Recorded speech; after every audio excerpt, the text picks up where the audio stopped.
12-Sided Stories is for mature audiences and often deals with topics that may be difficult for some listeners. Discretion is advised.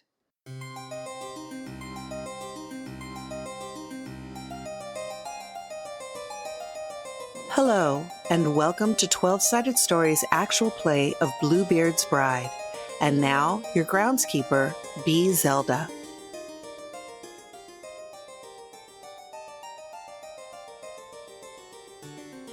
Hello and welcome to another episode of Bluebeard's Bride on 12-Sided Stories.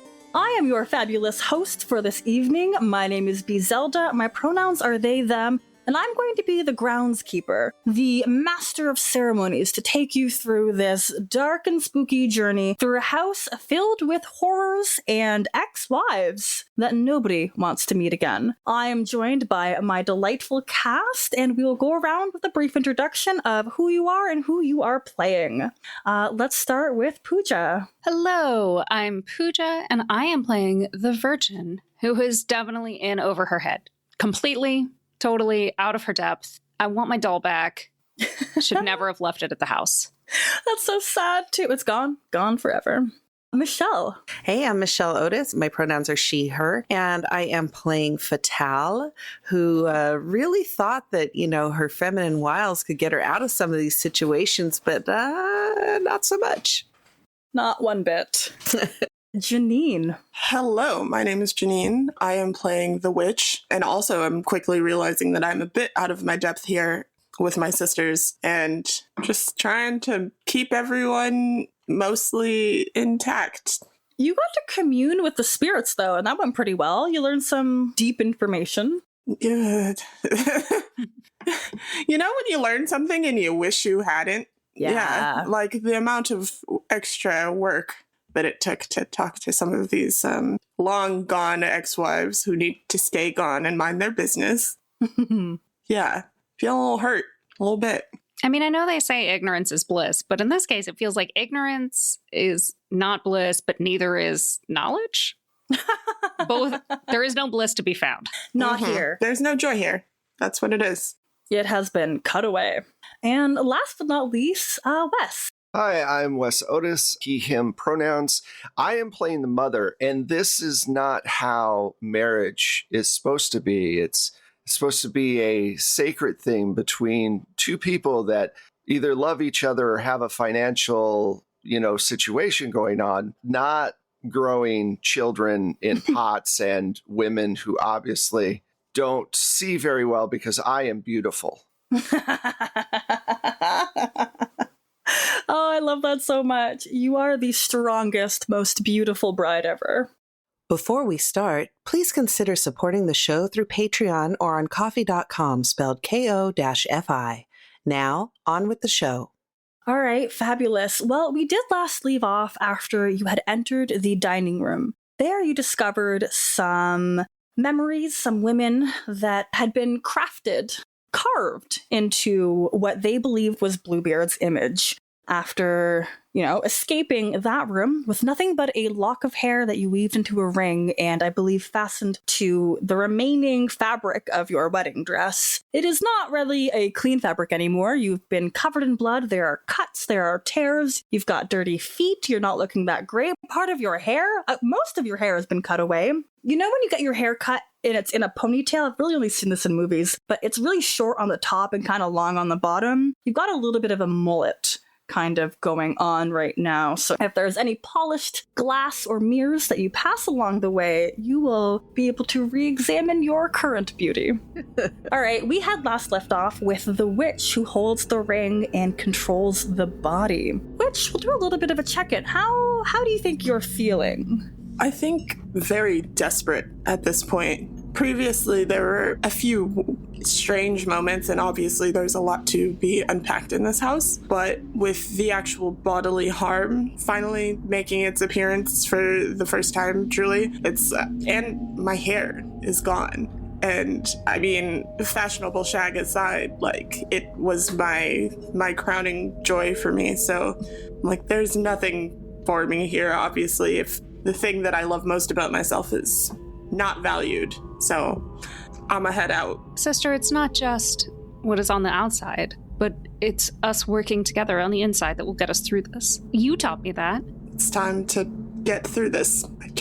We can't stay here any longer. Yes, it does seem like we might want to think about leaving, escaping somehow. Where would we go? Anywhere is better than this. Honestly, we could live in the woods in a hut and it would be better than this. True. That's saying something coming from you. If Fatal is saying we should go, we definitely need to go.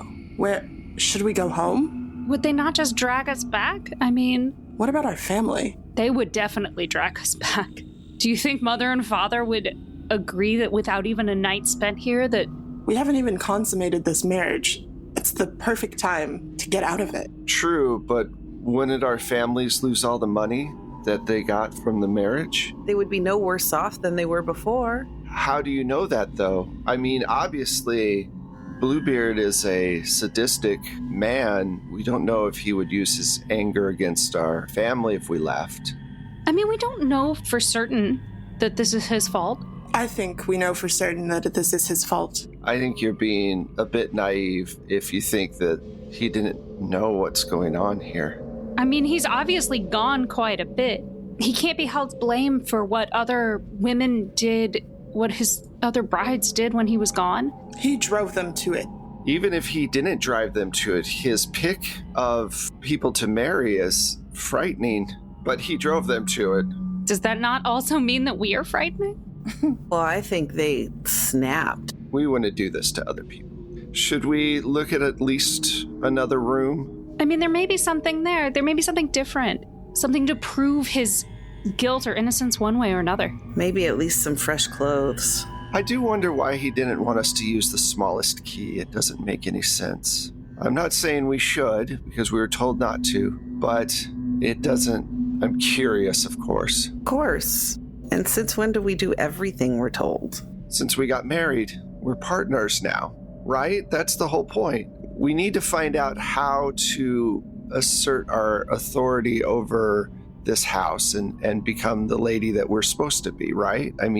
We're failing that. That's us. Bluebeard's not even here. He hasn't done anything to us. It's the apparitions of this house. I say we burn it down. The two of you are so difficult sometimes. And you're a foolish old crone to think that we would survive that room. We're the same age. Well, stop acting like a foolish old crone. I'm sorry. I just had the same conversation with my sister. That was so good. Sisters, let's move forward. We'll see one more room. If it's like the others, if we really believe that Bluebeard is to blame here, we won't know until we look. And Mother is right. We need to know if we're strong enough to handle it, don't we? All right, Witch, you look down at that ring of keys, and what key stands out to you the most?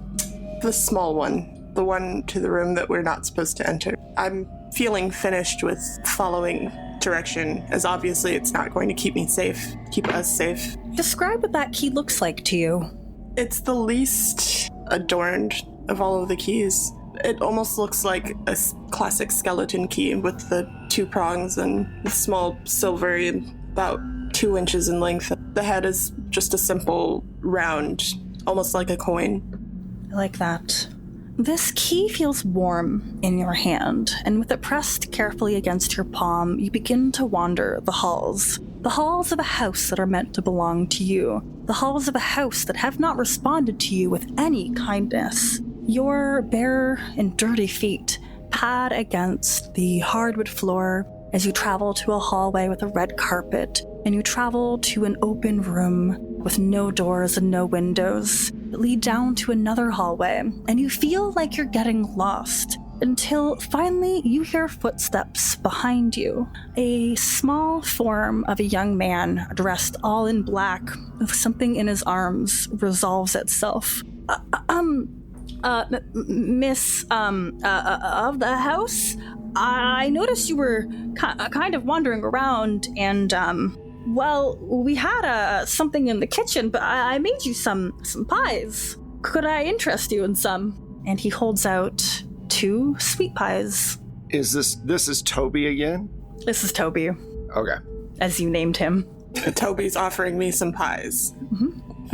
Sus. Toby is the one good thing in here. Yeah, Toby's the only one that hasn't caused us immeasurable pain. Is Toby the only servant for this whole huge place? Well, there's a cook. He said there's a cook. Should we go to the kitchen? Yes, let's go to the kitchen. If there are pies and we could eat and we could clean up, there's bound to be a sink at least. I understand, sister, your draw to the small room, but I will be honest, I know that you think that I'm too conservative a lot of times, but I do think it's a dangerous thing for us to go. We're not even doing the things that he said not to do, and we're getting, I want to say, shellacked. Interesting choice of words. Yeah. We're getting injured, and I feel like maybe let's go sit in the kitchen and eat these pies. Kitchens always do bring comfort, and maybe if we fortify ourselves a little bit, we'll be more ready to go into that room. Fine. I pass the key to the Virgin. Okay. With the 2 kind of meat pies held in his hand. Do you want some right now? There's not really anywhere to sit unless you want to sit on the ground, but a lady like you should never do that. We could have a hallway picnic. Yeah, I do have to get back to work, but whatever you say. But you have 2 pies, right? So there's one for you and there's one for me? Oh, yes, yeah, sure. Am I being forced to eat the pie? Is there something wrong with these pies? Ask him. I'm going to take stock. Absolutely something wrong with these pies. Oh, I love it. If there is something wrong with the pies, I feel we should fire him. I'm just saying. I would like to take stock of the situation. Yeah, what question would you like to ask? I would like to ask what traps have been laid for the bride. You are able to take one of those pies into your hand, and it still feels warm. It's got a nice deep scent of like sage and meat. As I take a deep breath of the pie and I let the kind of peppery, savory roll over me with a hint of dried fruit that's been mixed into it to balance out with a touch of sweetness. I mean, it smells amazing. But there's also a smell that you recognize from earlier today.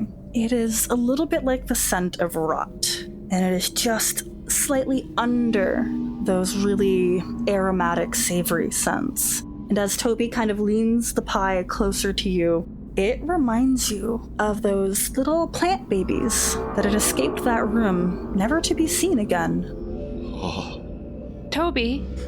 Yes. What are these pies filled with exactly?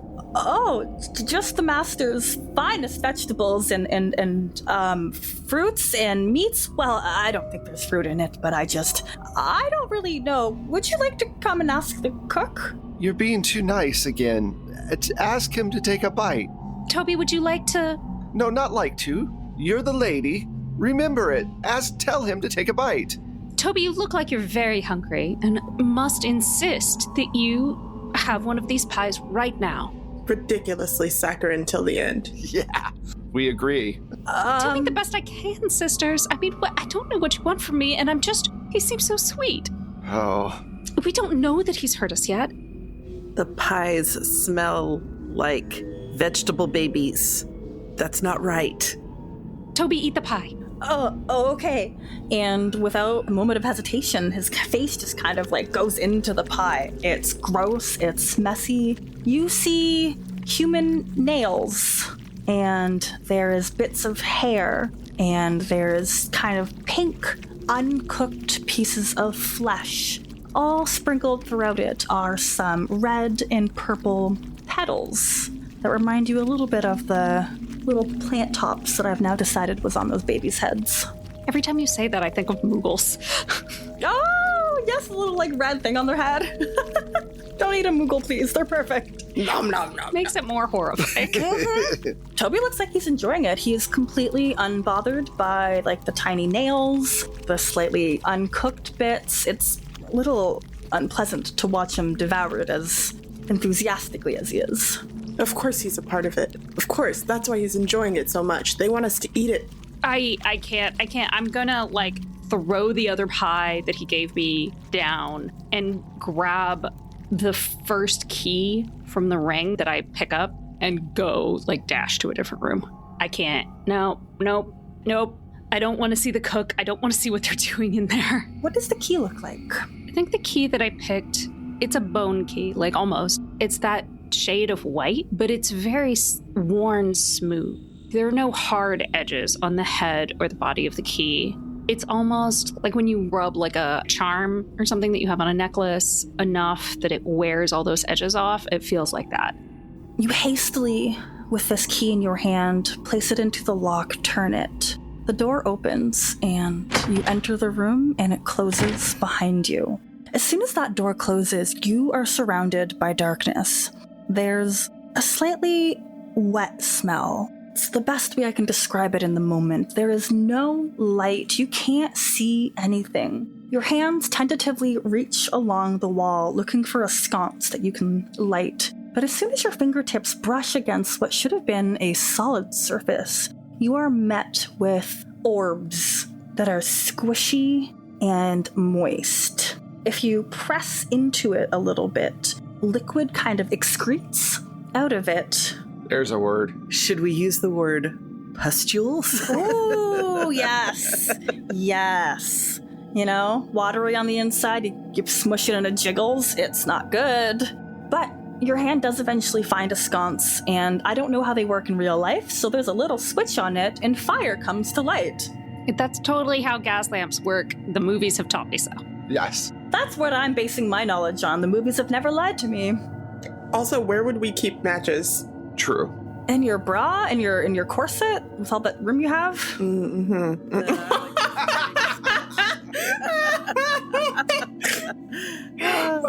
I keep a book of matches nestled inside my bustle pad.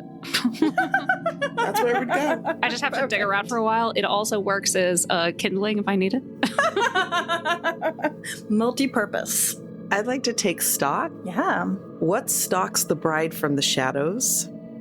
So as soon as the light flickers and the flames kind of bathe this room in light, you realize that this isn't much bigger than a closet. There is a coat hanger, like those ones that are like the thick pieces of wood with the little arms outside, and there are a couple of coats on top of them. There's like a belt that hangs off. There is a empty picture frame on the far wall, and all around you are these eyeballs that have been gently placed in the walls, and they all still feel like they are moving, but you're certain that they aren't.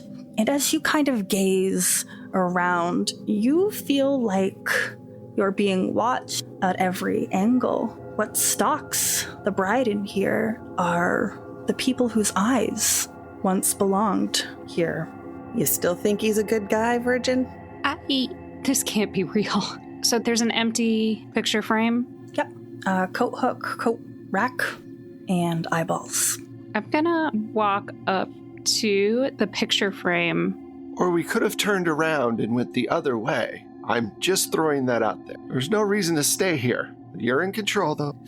I know that my one major sin has always been curiosity. Well, you won't stay a virgin very long with that. I wasn't supposed to be a virgin anymore now. True. That's what I'm saying. If we leave now, we can secure a second marriage and make sure that we are able to provide for our family.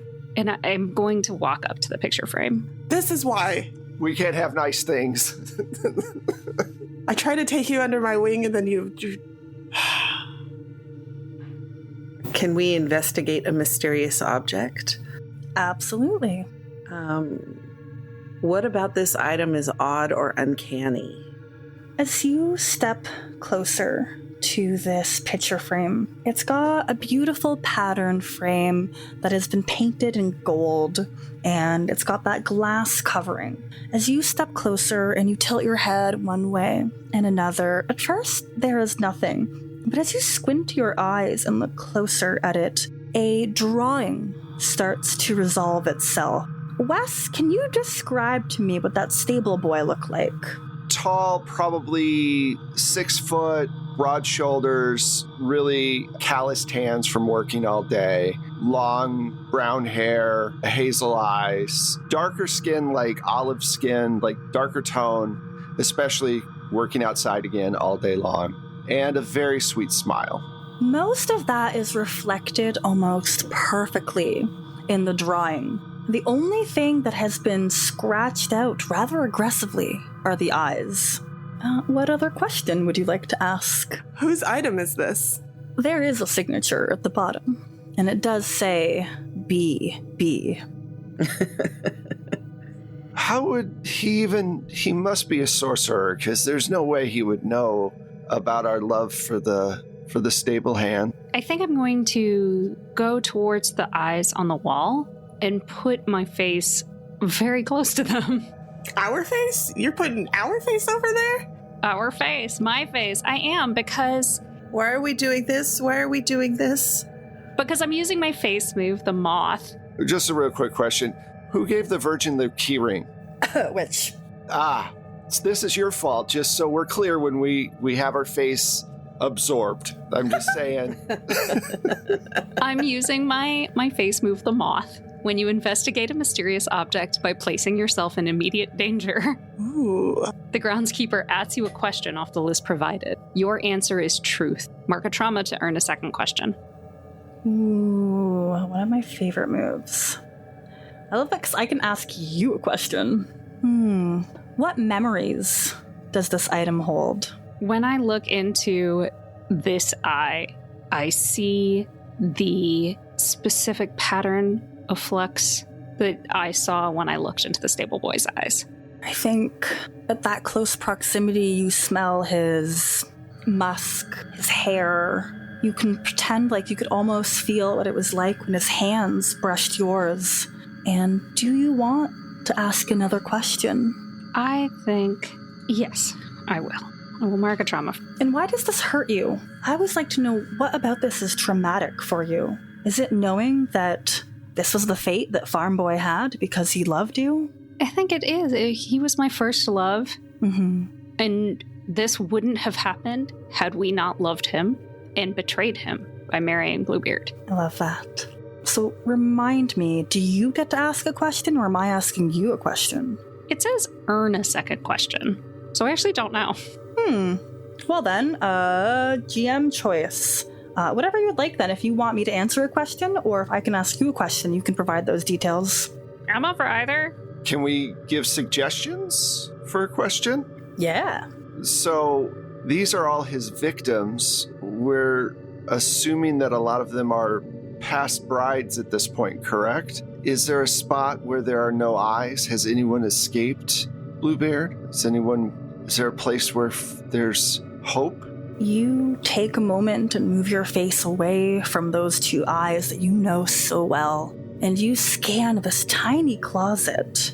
Nothing more than a coat closet, really, as there is just that one coat hanger. But there is no space on that wall where there are no eyes. Eyes that are so moist, it's almost like they've been crying for an eternity. And as you contemplate that, you begin to hear crying in this very room. You turn around to face that coat rack again, and sitting on the floor, almost hidden like a child, under the one coat that remains in here, is a young woman, not wearing very clean clothing. Her face is red and puffy from crying. She's got tears and snot everywhere, and she's clutching herself, holding onto her knees, rocking back and forth.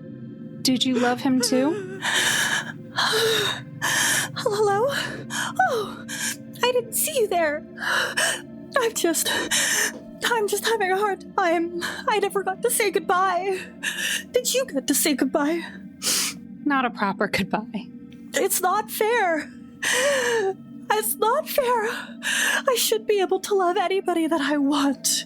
I didn't want to be here, and now they won't stop looking at me. Make them stop, make them stop. And she begins to scratch at her eyes. Can we maybe take her out of this room? A possibility, or is she just stuck here? The last time we tried that, well, I don't think we can help these women. I wish we could. I could care for her. Do it. And I go and I grab her wrists and I say, it's not your fault. It's not your fault. I can't. I don't believe you. If it's not really my fault, then I need you to tear out my eyes so I can see no longer. I don't want to see this pain. I can't have him looking back at me when I can't love him anymore. Oh, sisters, I can't do this. We seem to be continually put in impossible situations. I say we just leave. I'm going to pass the ring to the mother. Fuck. I mean, comfort is what you do, right? Okay, I'll do. Fatal has the vicious streak. You can't all just be judgment and She's beyond our help. That's the problem, is that being kind to her might be what she's asking for, but it's also a horrible thing to have to do to somebody. It's an impossible situation. It's one of those things that you have to make a decision about, and no decision is good. We either leave her here and she claws them out herself. We take them from her. If we leave her here, we won't be leaving with our eyes either. Okay, so everybody has the maiden move. So, care for someone. Look at your face moves as well. See if there's anything that anybody's face move can do to help. Well, I have the martyr. If you haven't used any of your face moves yet for this game at all, feel free to not pick that one if you want to pick a different one. But if you've used it, then you're just locked into that one. Yeah, my face moves aren't. Your face moves are kind of mean to, like, your sisters. Yeah, they are. I'm the martyr, so I can heal one of them and take a trauma, but I can't help this particular person. Mm-hmm. They're all basically based on you all. Mm-hmm. How is your blood? Can you caress a whore? Can you convince her that this isn't the right thing to do? It's not good, but I can try, and then we'll go from there. I'm going to sit next to her and take her hands and rub the back of her hands with my thumbs, just gently. Oh, sweetheart, settle down. Try to breathe. Breathe. This isn't the way that it should be, I know, but stealing your eyes is not going to change. It's not going to help. I don't want to see anymore. It hurts so much. I understand, I do. But, darling, you have to try. You can't let him have power over you like this. Breathe. So do you want me to roll? Yes, please. I'm very nervous for you. I'm nervous for me, too. I rolled a 10 with my -1 is a 9. That was almost, we've not had a perfect success in this game yet, and we still don't. Yeah. Can't lie. -1. That is A-okay. Yeah, for you. Right? Golden for me. So she will shift her attention, but only if you participate in some way. So with your caress, her, hyperventilating, the shaking has stopped, and she finally is stable enough to kind of, look at you levelly. Okay, I think I can be strong. I think I can do this. And then she looks all around the room. But I can't stay here with all of these eyes. I can't have them keep looking at me. I need to tear them out. I need to tear out every one of these eyes, and I need you to help me. And with a quick jump to her feet, she throws off the coat and the belt that were on the coat hook that look rather similar to the articles of clothing that you got, Bluebeard. And with that wooden oak coat rack, she begins to swing it around the room, crushing the eyes, and they are popping and oozing and pussing and just making a disgusting mess. She looks back at you to see if you're going to participate. Great, we've made it worse. This is definitely not actually worse than having to claw out her eyes from her face. It's gross, but it's not worse. And we might be actually releasing some of these people by doing this. Their souls are in their eyes, and that's what I'm going to believe when I take a key in my fist and start popping eyes. Yes. I'm letting them free. Oh no. Oh no. The little bit of cleanliness that remained on that white wedding dress is now covered in blood and guts, and it's just Igor. I think there's a white liquid that comes out of people's eyeballs. Minority Report says yes. Yep. Yep, movies have taught me so. Ugh. It doesn't take too long for the two of you to make quick work out of this room. The floor is soaked, your clothing is soaked. What remains of your hair is plastered to your forehead as you heave out of breath and look at this woman who stares back at you. And she's crying, but she looks so relieved. Thank you. I can finally close my own eyes and not feel like I'm being watched. Thank you. Okay. Good. And I want to leave graciously. I want to be like, oh, that's wonderful. That's great. I'm glad. Enjoy your room. And then get out as vamoose as quickly as possible. Well, you gotta declare a bit of a truth. What do you think happened in this room? Who did it happen to, and why? I think that somehow Bluebeard was able to capture the gaze of all of his enemies, which he includes his wives as, and bolted them to the room and was torturing her for some twisted reason. Because she loved someone else.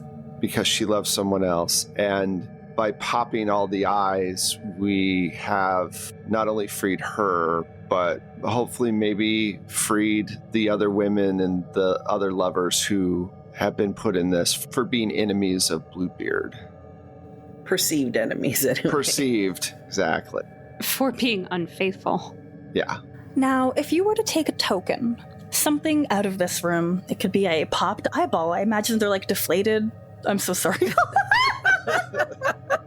No, We keep broke going. Pooja. Keep going. I love it so much. Have you guys read East of West? Because there's that in there. There are eyeballs involved. So you can. We could take the coat. Or the coat. Yeah, I was thinking the coat. We don't... I mean, look at us. We need to put something on, especially if we're going to escape. If we're actually going to escape, then we need to be wearing something different than this. You know, the Virgin is right.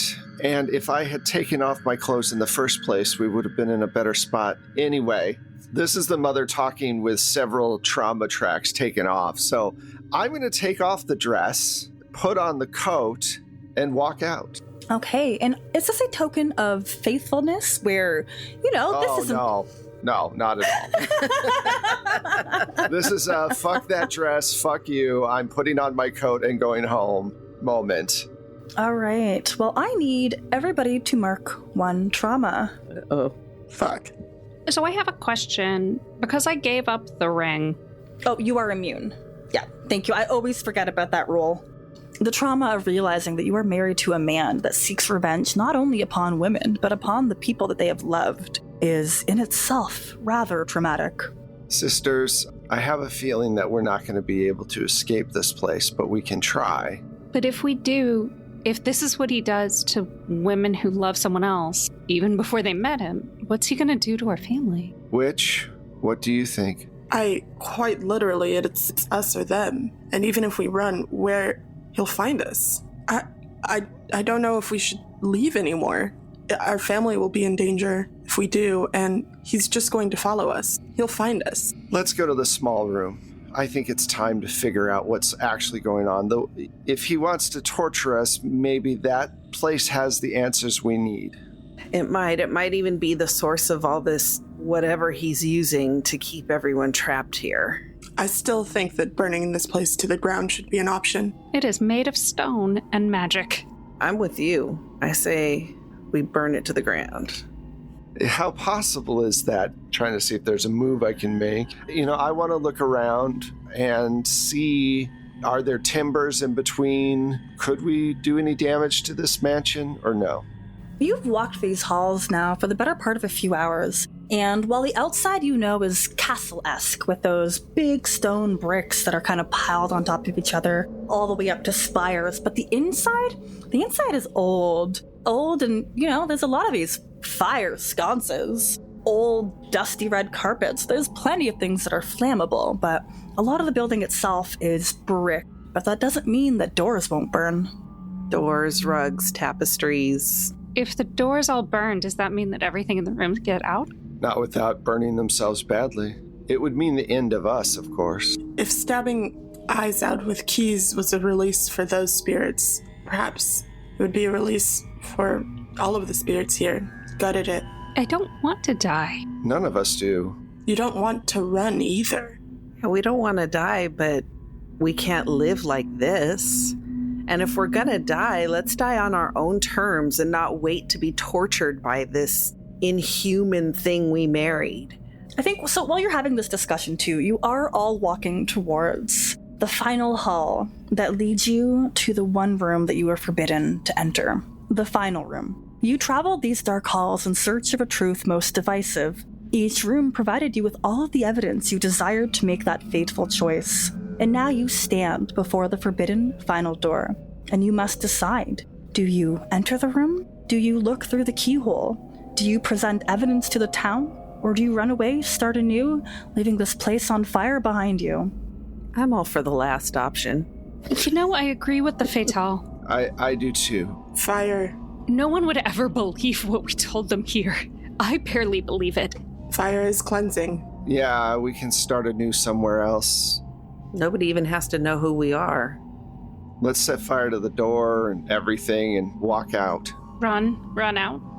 Yes, run. I mean, it's a little undignified, but I guess. Dignity is the least of our worries now. So is dying in a fire that we set ourselves. So, Right? I just never, ever want to have to look at this place again. If it's gas lamps, then we can just turn all the gas on without flames. And then... I like that. Wearing the coat that you had once gifted to your disloyal husband, you travel up and down these hallways that you are now quite familiar with, and you crank the gas on all of these lamps with that. What does gas smell like? How would I describe that? They actually add the smell, so during this time it might not smell like anything. It's usually sulfur. Really? Yeah. That is a fun fact. Yeah, they add the smell so people know when it's leaking. Mm-hmm. Because otherwise you would just die. Yeah, I would be long dead. Cool. All right, so there's no scent that follows you as you crank the gas on all of these lamps, and you walk out of those same two double doors that you entered so eager and so happy as a married woman. Now, I'm going to ask you some questions that are kind of future questions, you know, things that have happened in the past couple of weeks that will provide closure and an ending so we know what has happened to this wonderful bride. How does Bluebeard make your family pay for your disloyalty? starting right in with the tough questions. Oh yeah, you burned his castle down. You left him. I think equal reciprocity on his end would be to burn down our farmstead and maybe let them live, but there's nowhere to call home for them anymore. To him, making them suffer is better than death.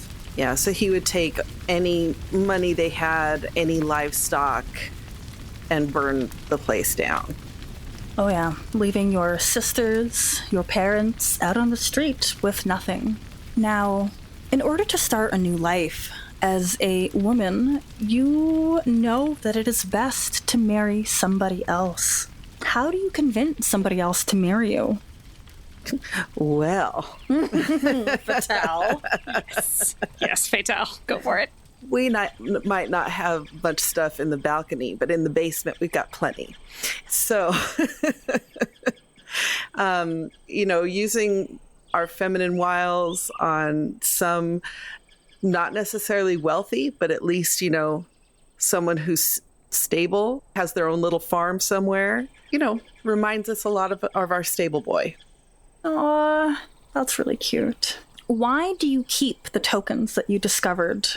Why do you still have that pressed flower, the lock of hair, and the thing that you took from the eyeball rim? The coat that we Thank gave you. him. That you're wearing. Yep. Yeah. We keep them to remind ourselves of the dangers of trusting tradition. We keep them to remind ourselves that we can never allow our emotions to blind us to the truth. And we keep them because when we have children of our own, if they are daughters, to remind us to be very careful who we marry them off to.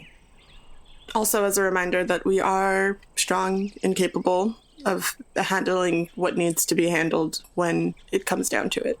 What memory of Bluebeard's house gives you pleasure when you know that it shouldn't? I think watching it burn down, because we know there were some people in there, like Toby. Yeah, Toby was in there. Mm-hmm. But, it shouldn't give me pleasure to watch it burn down, but it really gave me pleasure to watch it burn down.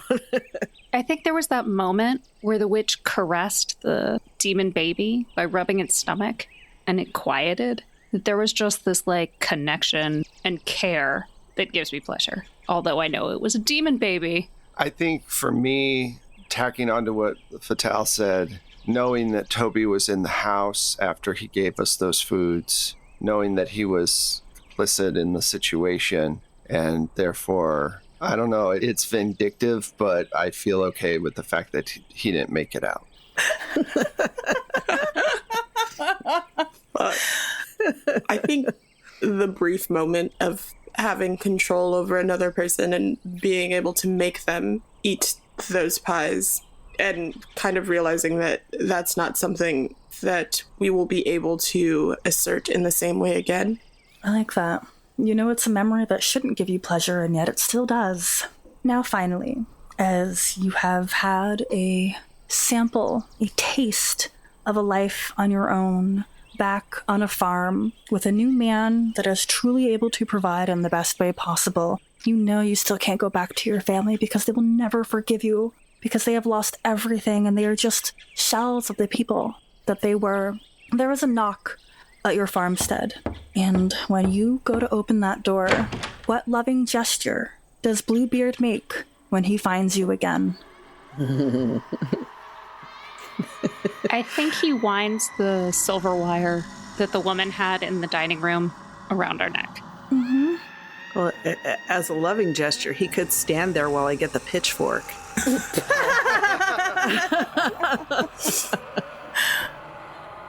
Is that the final gesture, or is there anything that is loving to the other three of you that he can do as he stands in that doorway, filling it up, taking all the space, blocking up the light like the shadow that he is?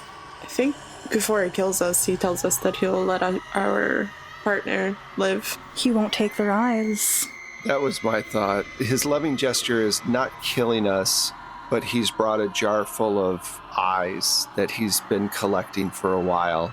New people that he's done this to. And he grabs us with the silver string. He won't kill us, but he'll just take our eyes and put them in the jar. This is giving me chills.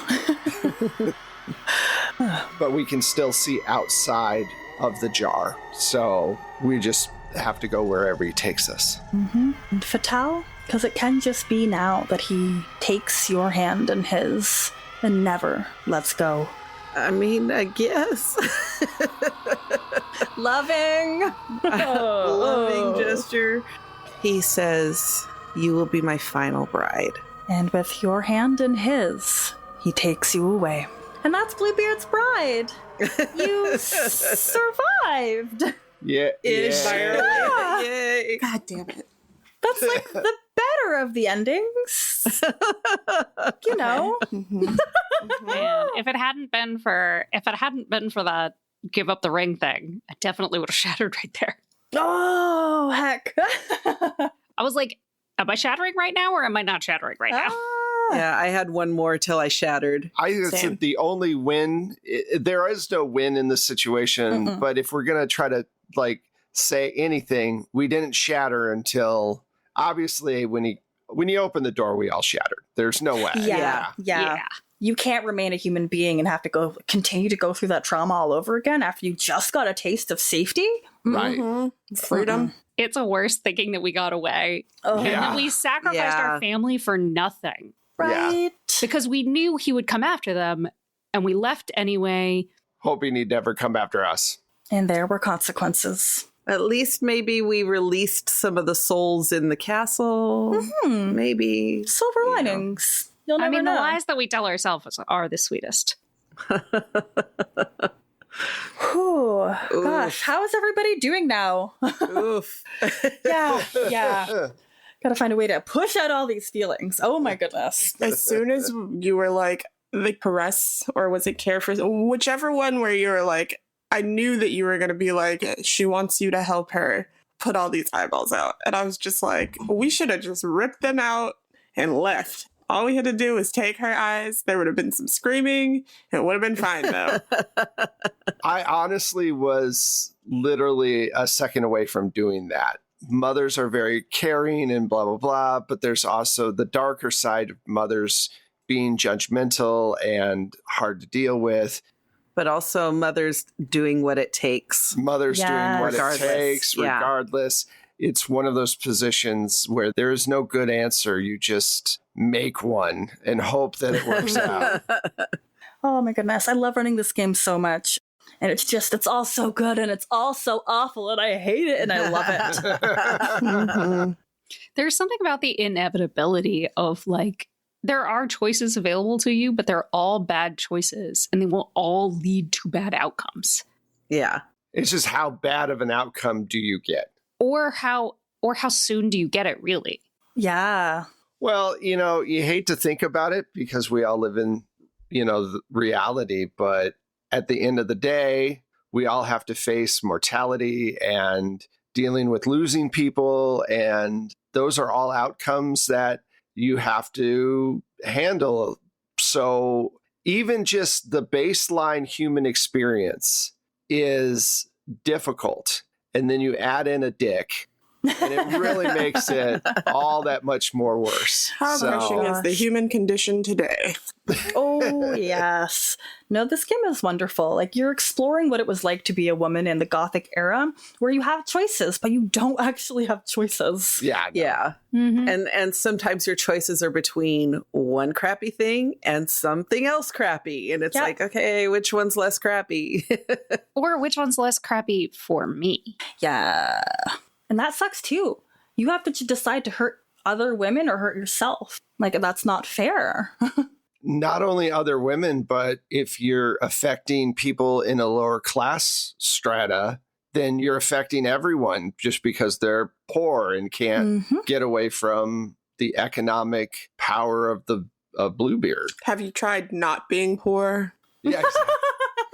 Throw out your avocado toast, everyone. That'll make a big difference. Goodness, just stop buying the avocados. How much did you pay for coffee today? That could have been a down payment on your house. Come on. Yeah. Oh, yeah. Because, $5 is I love it. In LA, it's like, okay, so we're in Burbank. If we wanted to buy a house here, we would have to. I'm going to be grossed out. I'm ready. $70,000 to $90,000 would be the down payment for 10%. That's Yeah, and that's a 10%. No, 10% actually, down. it's more.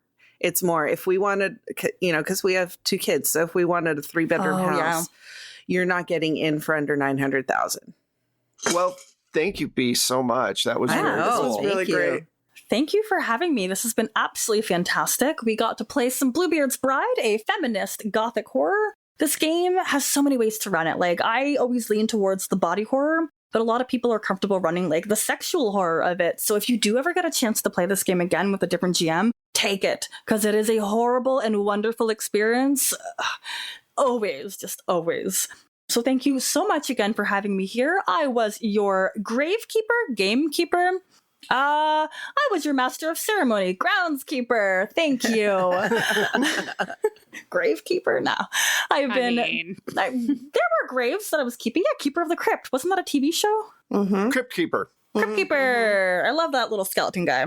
I have been your host, B Zelda. If you want to follow me, you can do so on Twitter as @B_Zelda. I'm a podcaster, a member of the Broadswords, a host of Anime Attaché, and a member of Powerplay RPG. I am a Twitch streamer. You'll have to follow me to figure out my Twitch schedule, but if you're also a fan of D&D, why not join the Adventurers League community? I help manage it, I will interact with you, and I would love to see and hear about any of the fantastic AL games that you are playing right now. Pooja. Hello, I am Pooja. You can find me on Twitter at LADaisy That's LADESI girl, and pretty much all the other socials is Forgotten Saves. If you would like to hear me play more RPGs of the horror and non-horror variety, you can find me on It's Probably OK's Twitch channel, and also throughout the Happy Jacks RPG back catalog. Hey, I'm Michelle, and you can find me on Twitter at Michulu. That's Michulhu. You can also find my music and Wes's amazing sound effects through Plate Mail Games, and you can buy them on DriveThruRPG, or you can subscribe to the whole catalog through Battle Bards. Hi, I'm Janine. You can find me on Twitter and Twitch at Blips and Chits. That's BLIPZ and CHITZ. I also stream regularly on Total Party Chill, where we have a concurrent game running. We just started our next season, so lots of content there. Hello, I am Wes Otis, and you can find me at Plate Mail Games on Twitter. You can find the show on Twitter at 12-Sided Stories. That's the number 12 and then Side Stories. We're also on Instagram, but I'm not very good at that, so I haven't done much of it. At 12-Sided Stories, again, 12 and Sided Stories. And you can also find us on our website, 12sidestoriesspelledout.com. If you want to help out the show, you can follow us on Ko-fi or Patreon as a subscriber. That's always very helpful. You can throw us a 5-star review. We always love those. Or you can do a shout out social media about why you love the show. Again, B, you did a wonderful job. We really appreciate your time. And Janine, thank you so much for joining us as well. It was great having you. This was so fun. we had a lot of fun, horrifying fun. I will play this again, hopefully at some point, but not within the next 6 months. Y'all were amazing. No more. Thank you so much. So anyway, check us out next week for something way more... Something completely different. You could just say something completely different. Granny's solving mysteries. It's wonderful. So we're doing Brindlewood Bay next week. So Yeah. so thank you all so much, and we'll see you later. Bye.